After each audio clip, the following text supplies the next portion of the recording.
Hello guys, आज हम nucleus के बारे में पढ़ेंगे।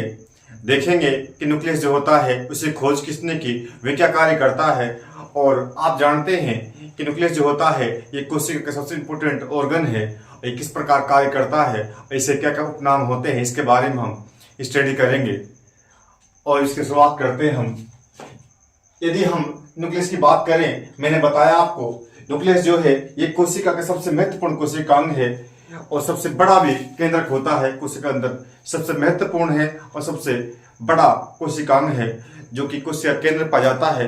लेकिन जो पादप कोशिका जो होती है उनमें केंद्रक कोशिका झिल्ली के पास होता है। एक जंतु कोशिकाओं में क्या होता है, जो केंद्रक होता है वे कोशिका के बिल्कुल बीचों बीच पाया जाता है। इसके बारे में हम पढ़ेंगे विस्तार से। यदि हम केंद्र की बात करते हैं तो इसे कोशिका मस्तिष्क कहते हैं, इसे ब्रेन ऑफ सेल कहते हैं। क्योंकि जिस प्रकार जो ब्रेन होता है हमारे शरीर कंट्रोल करता है, हमारे पूरे बॉडी के जो ऑर्गन्स होते हैं उन कंट्रोल लगता है। इस प्रकार कोशिका के जितने भी कोशिकांग होते हैं उन सब का नियंत्रण माइटोकॉन्ड्रिया करता है, उन सब पे कंट्रोल लगता है। इसलिए इसे सेल ऑफ ब्रेन कहते हैं। ये कोशिका का ब्रेन है, यह हम कोशिका मस्तिष्क कहलाता है। इसके बाद हमें ध्यान रखना है, पॉइंट नंबर सेकंड देखते हैं। इसे कोशिका नाभिक कहते हैं। नाभिक का मतलब होता है जो केंद्र में होता है वह नाभिक होता है। और हमने बात की कि जो जंतु कोशिका जो होती है, जंतु कोशिका में जो केंद्रक होता है वह कोशिका बीच बीच होता है। अतः जो केंद्रक है यह कोशिका नाभिक कहलाता है। इसके बाद हम थर्ड पॉइंट की बात करते हैं। इसे कोशिका का नियंत्रण केंद्र कहते हैं, इसे कंट्रोलर ऑफ सेल कहते हैं। जैसे कि मैंने बताया, जितनी भी कोशिका के अंदर कोशिकांग होते हैं और कोशिका जितनी गतिविधियां होती हैं, जितने भी बायोलॉजिकल प्रोसेस होते हैं, जितने भी गतिविधियां होती हैं, जितनी भी क्रियाएं होती हैं, उन सबका नियंत्रण माइटोकॉन्ड्रिया के द्वारा किया जाता है। अतः जो माइटोकॉन्ड्रिया होता है इसे कोशिका का कंट्रोलर कहते हैं, इसे कोशिका नियंत्रण केंद्र कहते हैं। इसके बाद हम बात करते हैं, इसे सेल मैनेजर कहते हैं। जिस प्रकार मैनेजर होता है पूरी बैंक को वह नियंत्रित करता है, पूरी बैंक के अंदर कंट्रोल करता है। इसी प्रकार जो केंद्र जो होता है पूरी बैंक, यानी जिस प्रकार मैनेजर पूरी बैंक को कंट्रोल रखता है, उसको पूरे पर नियंत्रण रखता है, कंट्रोल करता है और समस्त कार्यों को संपादित कराता है, उसी प्रकार जो केंद्रक होता है वह कोशिका के समस्त कोशिकांगों को और कोशिका अंदर होने वाली समस्त क्रियाओं को, समस्त कार्य जितने भी होते हैं कोशिका अंदर, उस समस्त कार्यों को ये संपन्न कराता है। अतः ये कोशिका का मैनेजर कहलाता है। इसके बाद हम बात करते हैं, इसका जो अध्ययन है उसे केरियोलॉजी कहते हैं। ये ध्यान रखना है, जो केंद्रक होता है केंद्रक अध्ययन को केरियोलॉजी कहते हैं। जो केरियोलॉजी शब्द जो है यह दो शब्द से मिलकर बना है। यदि केरियोलॉजी की बात करते हैं हम, केंद्रक अध्ययन कहलाता है केरियोलॉजी। यदि हम केरियोलॉजी की बात करते हैं तो केरियोलॉजी जो है ये दो शब्दों से, कैरियोन यानी न्यूक्लियस और लॉजी का अर्थ होता है अध्ययन, यानी केंद्रक अध्ययन। यानी जिस बायोलॉजी की जिस ब्रांच के अंदर हम बायोलॉजी की जिस ब्रांच के अंदर हम केंद्रक अध्ययन करते हैं उसे हम केरियोलॉजी कहते हैं। और केरियोलॉजी जो है दो शब्द मिलकर बना है। इसमें एक शब्द है कैरियो, उसका अर्थ होता है न्यूक्लियस, और एक शब्द है लॉजी, इसका अर्थ होता है स्टडी, यानी केंद्रक अध्ययन कहलाता है कैरियोलॉजी। यदि हम इसकी डिस्कवरी की बात करें कि केंद्र की खोज किसने की, साथियों जो रॉबर्ट ब्राउन एक साइंटिस्ट है, रॉबर्ट ब्राउन ने ऑर्किड के पौधे में केंद्र खोज की थी। ये ध्यान रखना है, रॉबर्ट ब्राउन ने ऑर्किड पौधे के अंदर केंद्र खोज की थी। इसके बाद हम नेक्स्ट पॉइंट पढ़ते हैं, कोशिका की जैविक क्रियाओं, जैविक गतिविधियों का नियंत्रण करता है। जैसे कि मैंने बताया, जितनी भी कोशिका के अंदर कोशिकाएं होते हैं और कोशिकाओं होने वाली जितनी भी गतिविधियां होती हैं, जितने भी उनके अंदर बायोलॉजिकल प्रोसेस होते हैं, उन समस्त बायोलॉजिकल प्रोसेस यानी गतिविधियों का नियंत्रण केंद्र के द्वारा किया जाता है। इसके बाद हम बात करते हैं, ये हमने पढ़ लिया है। इसके बाद हम बात करते हैं सेल साइकिल। कोशिका के अंदर जो सेल साइकिल चलता है, यह कहे कोशिका चक्र चलता है। कोशिका चक्र जो होता है, कोशिका चक्र का नियंत्रण जो होता है यह माइटोकॉन्ड्रिया के द्वारा किया जाता है।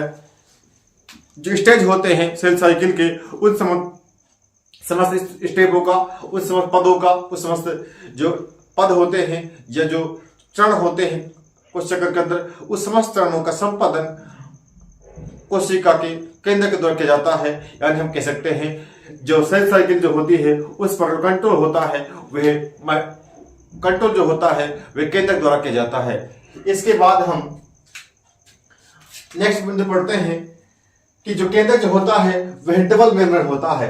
देखो जैसे कि देखिए ये आउटर मेम्ब्रेन है और ये इनर मेम्ब्रेन है। यानी ये वाला जो मेम्ब्रेन जो है ये है आउटर मेम्ब्रेन है और ये वाले जो है आउटर मेम्ब्रेन और ये वाले जो है ये है इनर मेम्ब्रेन है।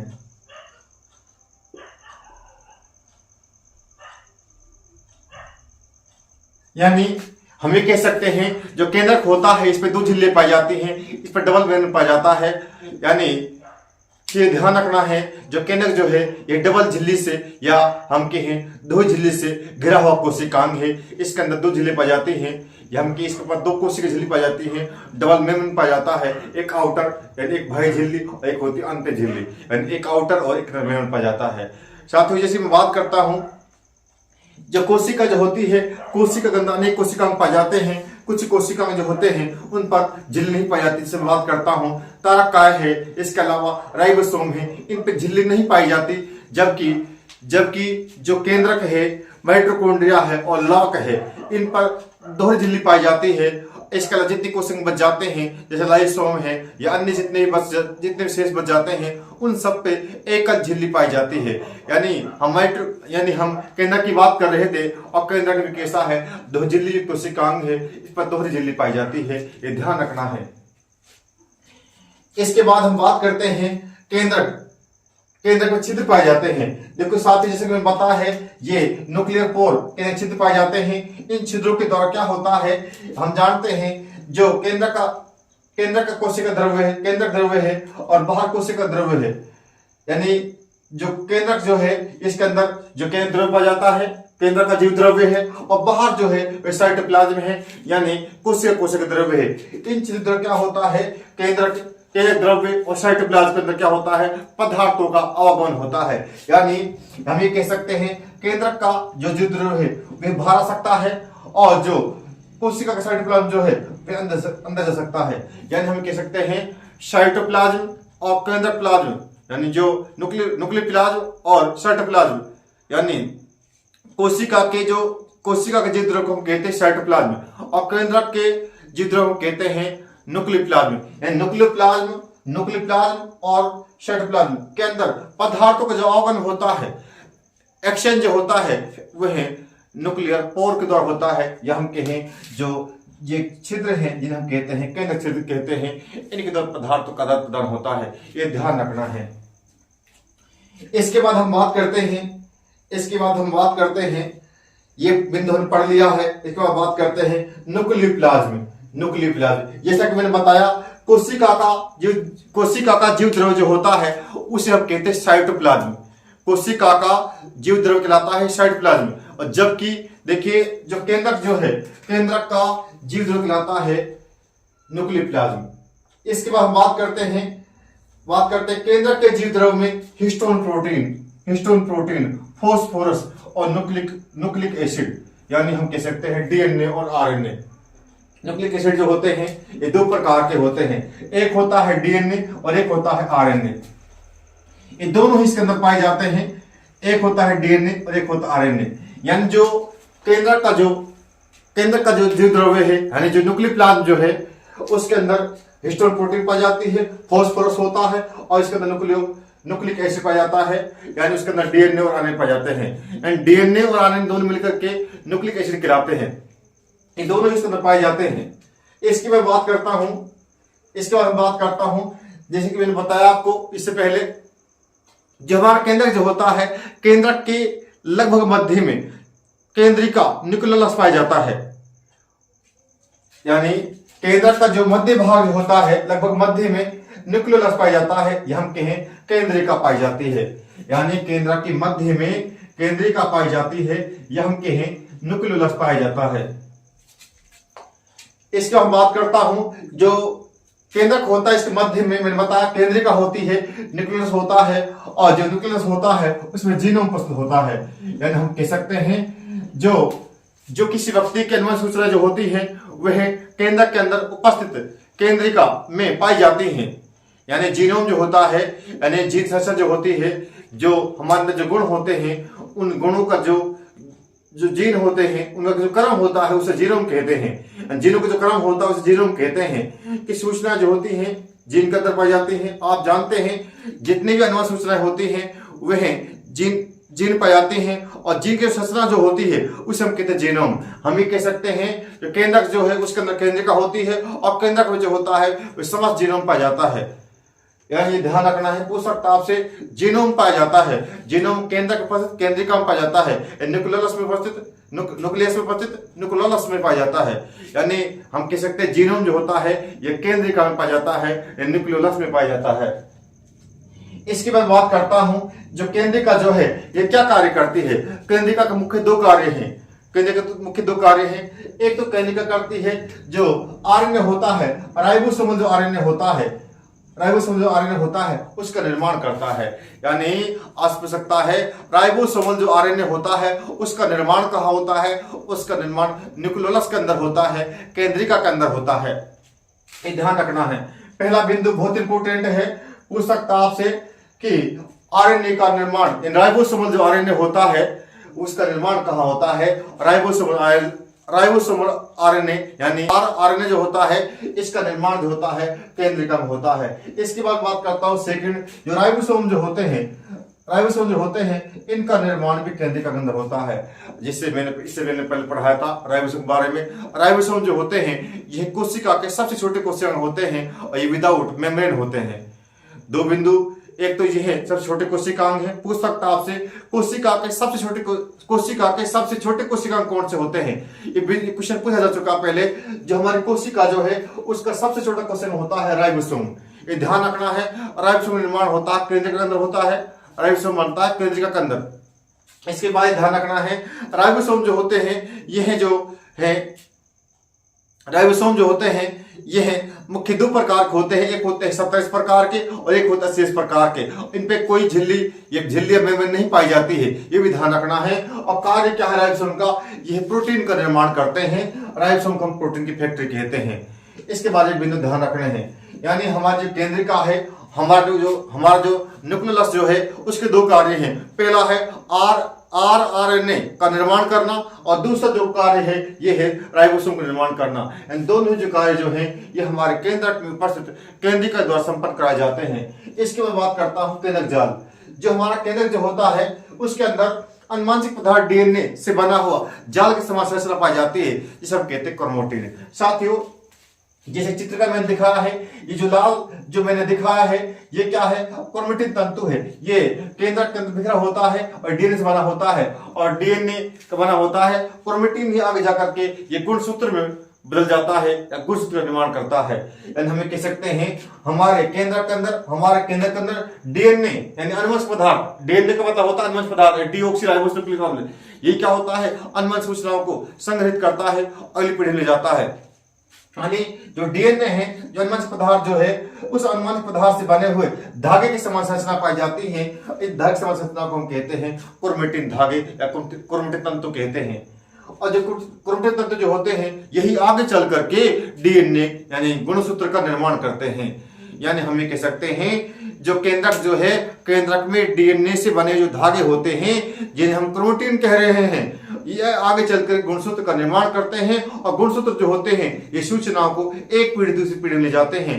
इस प्रकार जो हम कह सकते हैं जो गुणसूत्र जो होते हैं ये अनुवंशिक सूचनाओं का वाहक होते हैं। ये अनुवंशिक सूचनाओं को एक पीढ़ी दूसरी पीढ़ी में ले जाते हैं। साथियों, हमने पढ़ा कि जो इसके संरचना की बात करते हैं, बीच में न्यूक्लियस होता है, केंद्रिका होते हैं, और इसके बाद हम बात करते हैं डीएनए से बने हुए धागे पाए जाते हैं जिन्हें हम कहते हैं क्रोमैटिन धागे कहते हैं। और क्रोमैटिन धागे जो होते हैं ये आगे चलकर डीएनए का निर्माण करते हैं। इसके बाद में बताया कि जो हमारा केंद्रक जो है ये डबल लेयर है। इस पर एक आउटर मेम्ब्रेन पाई जाती है, एक आउटर और एक इनर मेम्ब्रेन पाई जाती है। यानी हम कह सकते हैं इस पर दो झिल्लियां पाई जाती हैं।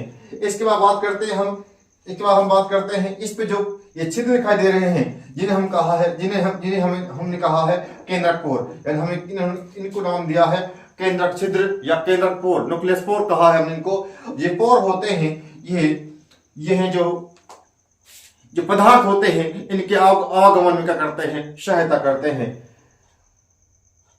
इस प्रकार यदि हम केंद्र की बात करें, क्या ध्यान रखना है, ध्यान रखना है, पूछ सकता है कोशिका मस्तिष्क क्या है, कोशिका मस्तिष्क किसे कहते हैं, तो जो केंद्रक जो है इसे सेल, ब्रेन ऑफ सेल कहते हैं, इसे कोशिका केंद्र कहते हैं। इसके बाद हम बात करते हैं, पूछ सकता है कोशिका नाभिक क्या है, नाभिक कहते हैं केंद्रक को, ये भी ध्यान रखना है। और ये बिंदु बहुत महत्वपूर्ण है, पूछ सकता है कंट्रोलर ऑफ सेल कहते हैं, यानी कोशिका का नियंत्रण केंद्र कहते हैं, इस बिंदु को भी ध्यान रखना है। इसके बाद बात करता हूं सेल मैनेजर किसे कहते हैं, यानी कोशिका का मैनेजर किसे कहते हैं, कोशिका का जो मैनेजर जो है ये केंद्र कहा जाता है, कोशिका का मैनेजर जो है यह केंद्र को कहा जाता है। इसके बाद मैं बात करता हूं जो अध्ययन जो होता है केंद्र का, इसे केरोलॉजी कहते हैं, और केरोलॉजी जो है ये कैरी ऑन न्यूक्लियस और लॉजी स्टडी, यानी केंद्र का अध्ययन जो होता है इसे हम कहते हैं केरोलॉजी। इसके बाद खोज किसने की, इस बिंदु को ध्यान रखना है, इसको ध्यान रखना है, रॉबर्ट ब्राउन ने किस पौधे में की, ऑर्किड के पौधे में की। इसके बाद हम अगले बिंदु पढ़ते हैं, पूछ सकता है कोशिका अंदर होने जैविक क्रियाओं का, कोशिका में होने वाले जैविक गतिविधियों का, बायोलॉजिकल प्रोसेस का नियंत्रण केंद्र क्या है। हम बताएंगे कि कोशिका में होने वाली समस्त बायोलॉजिकल क्रियाएं या जैविक क्रियाओं या गतिविधियों का जो केंद्र जो है, नियंत्रण केंद्र जो है, ये माइटोकॉन्ड्रिया है, इसको भी ध्यान रखना है, ये बिंदु भी ध्यान रखना है। इसके बाद में बात करता हूं, पूछ सकता है आपसे हमारे जो कोशिका जो होती है, कोशिका में सेल साइकिल चलती है, यानी बहुत सारे उसके चार चरण होते हैं, साइकिल जो होती है उसके जो चरण जो होते हैं उनको संपन्न कराने में, या सीधे पूछ लेगा कोशिका चक्र जो होता है उसको संपन्न कराने में उसका नियंत्रण किस ओर किया जाता है, आपको ध्यान रखना है। कोशिका का जो सेल साइकिल जो होता है उसका नियंत्रण जो है ये नियंत्रण जो होता है केंद्र के द्वारा किया जाता है। इसके बाद बात करता हूं, केंद्र जो होता है ये ध्यान रखना है, ये धौरी झिल्ली से घिरा हुआ है, यानी ये डबल मेम्ब्रेन ऑर्गन है। इसके बाद ध्यान रखना है, ये ध्यान रखना है कि केंद्र के जीव द्रव्य में क्या पाया जाता है, एक हिस्टोन प्रोटीन होता है, फास्फोरस होता है और न्यूक्लिक एसिड होता है। इसके बाद ये ध्यान रखना है, ये जीनोम किसे पाए जाते हैं, जो केंद्रिका जो होती है, इसमें इस जीव के समस्त जीनोम जो होते हैं वे केंद्रक में उपस्थित केंद्रिका में पाए जाते हैं। इस बार पूछेगा आपसे जो केंद्रिका जो है इससे कार्य क्या है, ये आरएनए और राइबोसोम का निर्माण करती है। और ये ध्यान रखना है आपको, अनुवन सूचना जो होती है, क्रोमेटिन तंतु तो क्या होते हैं, केंद्रक के अंदर डीएनए से बने हुए धागे की समान संरचना पाई जाती हैं, इन्हें क्रोमेटिन तंतु या क्रोमेटिन धागे कहते हैं। और जो आगे चल करके डीएनए का आगे चल करके ये गुणसूत्र का निर्माण करते हैं। और गुणसूत्र आप जानते हैं उसमें क्या पता गुणसूत्र डीएनए के बने होते हैं, और जो डीएनए जो होता है, गुणसूत्र जो होते हैं यानी डीएनए के बने होते हैं, और गुणसूत्र पर जीन पाए जाते हैं। ये सारी बात आपको ध्यान रखनी है। इससे बाहर एक बिंदु और रह गया है, इसको भी ध्यान रखना है, ये बहुत महत्वपूर्ण है। क्रोमेटिन किस चीज का बना होता है, क्रोमेटिन 3 चीजें होती हैं, एक होता है हिस्टोन प्रोटीन, और एक होता है आरएनए, एक होता है डीएनए। यानी हम ये कह सकते हैं, ये बिंदु बहुत इंपॉर्टेंट है, हिस्टोन प्रोटीन, आरएनए और डीएनए, ये तीनों को मिलाकर हम कहते हैं क्रोमेटिन। हिस्टोन प्रोटीन, आरएनए और डीएनए, इन तीनों को मिलाकर हम कहते हैं क्रोमेटिन। साथियों, प्लीज हमारे वीडियो को लगातार देखते रहें, हमारे चैनल को लाइक, शेयर एंड सब्सक्राइब करें। धन्यवाद।